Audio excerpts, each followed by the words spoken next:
আসসালামু আলাইকুম। আমি ওমর ফারুক।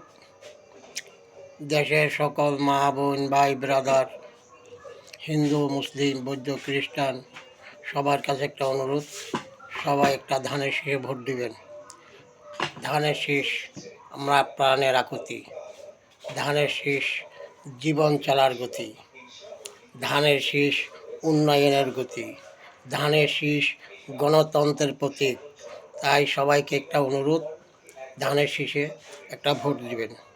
সবার কাছে একটা অনুরোধ, তারেক ভাইকে জয়যুক্ত করে সংসদে যাবার সুযোগ করে দিবেন সবাই। সবার প্রতি দেশের মা বোন ভাই ব্রাদার, স্কুল কলেজের সকল ছাত্রছাত্রী সকলের প্রতি আবার একটা অনুরোধ, একটা ধানের শীষে ভোট দিবেন, একটা ভোট ভিক্ষা দিবেন ধানের শীষে। সবাইকে একটা অনুরোধ। আসসালামু আলাইকুম।